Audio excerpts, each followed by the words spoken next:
کہ ایک نوجوان کی شادی ہونے لگی تو اس کے گھر والوں نے اس کو کہا کہ آپ داڑھی کٹوا دیں، لیکن وہ اڑ گیا۔ اس کے گھر والے میرے تک پہنچے کہ یہ آپ کے درس وغیرہ سنتا ہے تو آپ جو ہے وہ اسے سمجھائیں کہ یہ داڑھی منڈوا دے۔ میں نے کہا اس میں کیا حرج ہے داڑھی میں؟ تو کہنے لگا کہ وہ اس کا بھائی بھی کہنے لگا یہ میرے سے چھوٹا ہے لیکن داڑھی کی وجہ سے مجھ سے بڑا نظر آتا ہے۔ میں نے کہا یہی تو حضور کی سنت کا کمال ہے کہ سنت چھوٹوں کو بھی بڑا بنا دیتی ہے۔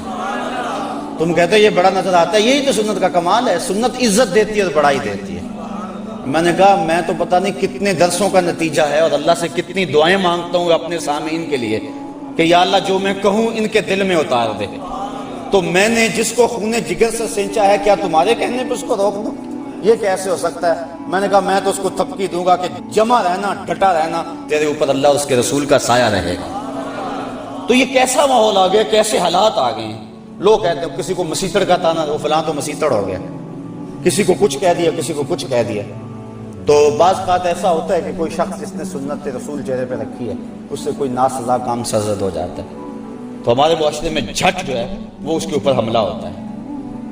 وہ جا رہا تھا نا وہ بندہ سائیکل پہ، تو لمبی لمبی اس کی داڑھی تھی تو وہ بریک نہ لگی تو وہ کسی میں سائیکل لگ گیا۔ اس نے کہا اتنی بڑی داڑھی رکھی ہوئی ہے، اس نے کہا یار داڑھی ہے بریک تو نہیں ہے، یعنی اس کا تعلق کیا ہے بریک سے؟ لیکن ہمارے معاشرے کے اندر سنت کو خفیف جانا جاتا ہے اور جس کے نتیجے میں اللہ تعالیٰ کی طرف سے ہمارے اوپر یہ وبال ہے کہ ہم ہر وقت مشکلات اور دکھوں میں مبتلا ہیں۔ حضور نے فرمایا عرب جب تک امامے کا التزام رکھیں گے دنیا پہ غالب رہیں گے، اور جب امامہ چھوڑ دیں گے تو ان کا غلبہ دنیا سے ختم ہو جائے گا۔ اور آپ دیکھ رہے ہیں جب سے انہوں نے یہ لباس اتار کے وہ اپنا الگ سا قومی لباس بنا لیا تو ان کا رعب زمانے سے ختم ہو گیا۔ تو سنت کے دم سے روب ہے، اور فرمایا الامائم تیجان العرب، امامے تو عربوں کے سر کا تاج ہے۔ اور جب بدر کے دن فرشتے نازل ہوئے تھے تو ان کے سروں کے اوپر امامے بندھے ہوئے تھے۔ اس طرح داڑھی شریف یہ حضور علیہ السلام کی سنت ہے۔ خسرو پرویز کے دو قاصد حضور کی خدمت میں آئے لیکن ان کی منڈی ہوئی داڑیاں اور بڑی ہوئی مونچھیں حضور کے سامنے جب آ کے بیٹھے تو حضور نے فرمایا یہ تم نے کیا شکل بنا رکھی؟ تو انہوں نے کہا ہمارے خداوند خسرو پرویز نے ہمیں داڑھی منڈانے کا حکم دیا۔ تو حضور علیہ السلام غصے میں آ گئے، فرمایا تمہارے جھوٹے خدا نے تمہیں داڑھی منڈانے کا حکم دیا اور میرے خدا نے مجھے داڑھی بڑھانے کا حکم دیا۔ تو ترغیب دی، بلکہ یہاں تک ایک تو ہے کہ داڑھی نہ ہو، دوسرا ہے کہ سنت کی مقدار تک نہ ہو۔ لیکن حضور کا فرمان سنیے اور ذرا اس پہ غور کیجیے۔ ایک تو داڑھی رکھنا سنت ہے، دوسرا کم از کم مٹھی بھر، اور تیسری سنت یہ ہے کہ داڑھی کا استرسال، یعنی داڑھی کو لپیٹا نہ جائے، اس کے اندر مینڈیاں نہ بنائی جائیں جس طرح کہ کفار موتی پروتے تھے، یا اس کو تو دے کر بالکل اس انداز سے اس کی سیٹنگ کی جائے کہ چھوٹی نظر آئے۔ اس کو کہتے ہیں اقد لحیہ۔ اور یہ بھی جو حضور نے ارشاد فرمایا من عقد لحیتہ انا محمدا بریء منہ، فرمایا جس نے اپنی داڑھی کو عقد کیا، داڑھی کو گانٹھیں دی، اس کو تو دیے، فرمایا میری خبر پہنچا دو کہ اس سے محمد بیزار ہے۔ تو نہ صرف یہ کہ اس نے داڑھی رکھی ہوئی ہے اور ہے بھی وہ مقدار سنت کے مطابق، لیکن اس کو تو دیتا ہے، تو حضور نے بیزاری کا اظہار کیا۔ اور جو حضور کی سنت کو ہی قطع کرتا ہے اور زبان سے وہ دعویٰ کرے کہ میں عاشق رسول ہوں، تو یہ کس طرح اس کے دعوے کو قبول کیا جائے گا؟ مرزا قتیل دہلی کا بہت بڑا شاعر تھا، اور فارسی اس دور میں قومی زبان تھی، بعد میں ریختی آئی، پھر اردو۔ ایران کا کوئی شخص تھا جس نے مرزا قتیل کے اشعار پڑھے تو بڑا خوش ہوا، دل میں ارماں جاگا کہ میں اس کی زیارت کر کے آؤں کہ وہ بڑا صوفی مزاج کوئی بزرگ ہے، چونکہ شعروں کے اندر جو مضامین تھے وہ صوفیانہ تھے۔ وہ سفر کر کے جب پہنچا، گھر کے دروازے کو دستک دی، انہوں نے کہا کہ مرزا صاحب حمام پہ گئے، تو وہ پیچھے حمام پہ چلا گیا۔ تو وہ حجام کے سامنے بیٹھ کے اپنی داڑھی کٹوا رہا تھا، منڈوا رہا تھا۔ اس کے ذہن میں کوئی اور نقشہ تھا، کوئی اور تصور تھا۔ جب اس نے اس حال میں دیکھا تو کہنے لگا مرزا یہ کیا کر رہے، داڑھی تراش رہے؟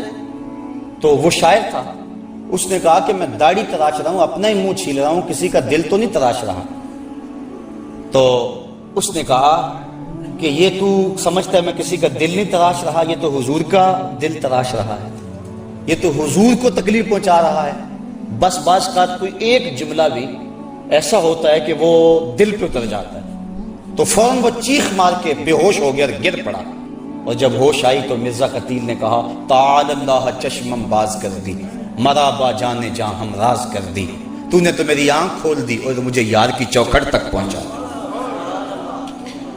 تو سنت کا اتباع، اور یہ صرف داڑھی میں ہی نہیں ہے، صرف امامے بھی نہیں، یہ لباس کی سنت ہے، اس کے علاوہ حضور کا جو عمل زندگی ہے، ساری زندگی حضور علیہ السلام نے کسی کو تکلیف نہیں پہنچائی، دکھ نہیں دیا کسی کو، غریبوں، بیواؤں اور یتیموں کی مدد کرتے تھے، اور بوڑھی عورتوں کا سامان اٹھا کر کے حضور جہاں وہ کہتی وہاں اتار آیا کرتے تھے، وہاں رکھ آیا کرتے تھے۔ یہ سارے حضور کے طریقے ہیں، اور ان طریقوں کو اپنانے والا حضور کا محبوب ہوتا ہے۔ حضرت مجدد الفسانی علیہ رحمہ فرماتے ہیں کہ حضور کی سنت کے اتباع سے بڑھ کر خدا تک پہنچانے والا کوئی اور وظیفہ نہیں ہے۔ سب سے بڑا وظیفہ جو اللہ تعالیٰ تک پہنچاتا ہے بندے کو، وہ حضور کی سنت کا اتباع ہے۔ اس لیے حضرت خواجہ بزرگ شاہ نقشبند بخاری علیہ رحمہ آپ فرماتے ہیں کہ ہمارا کام سنت کا احیاء کرنا ہے اور شریعت کو رواج دینا ہے۔ ہم دنیا کے اوپر پیری مریدی کے لیے نہیں آئے ہیں، ہم تو اللہ اور اس کے محبوب علیہ السلام کے نظام کو رائج کرنے اور حضور کی سنت کو عام کرنے کے لیے آئے ہیں۔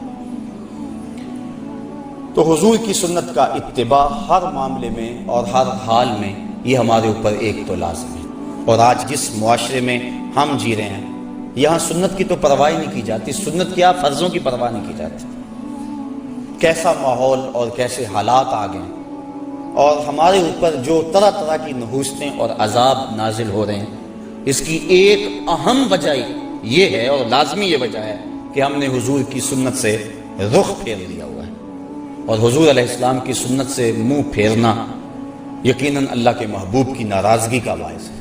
امام قرطبی نے ایک روایت نقل کی ہے، آج آ کے سہارا تو یہ ہے نا کہ حضور شفاعت کریں گے، لیکن حضور فرماتے ہیں جس نے میری سنت سے منہ موڑا کل قیامت کے دن میں اس کی شفاعت نہیں کروں گا۔ یہی تو ایک سہارا ہے، اور اگر حضور نے بھی شفاعت نہ کی تو بتاؤ کہ ہمارا آسرا کیا رہ جائے گا۔ تو صاحبو، سنت پر عمل یہ ایک مومن کا شعار ہے اور مومن کا مزاج ہے، اور آقا کریم علیہ السلام نے اپنی سنتوں کے احیاء پر کتنا پیارا وعدہ دیا کہ جو فساد امت کے دور میں میری ایک سنت کو زندہ کرے گا، اللہ اسے 100 شہیدوں کا ثواب عطا فرمائے۔ ایک شہید کا درجہ تھوڑا نہیں ہے، اس کے خون کا قطرہ زمین پر گرنے سے قبل اس کے سارے گناہ معاف کر دیے جاتے ہیں۔ اس نے اپنی جان جیسی متاع عزیز وار دی ہوتی، لیکن جو سنت پہ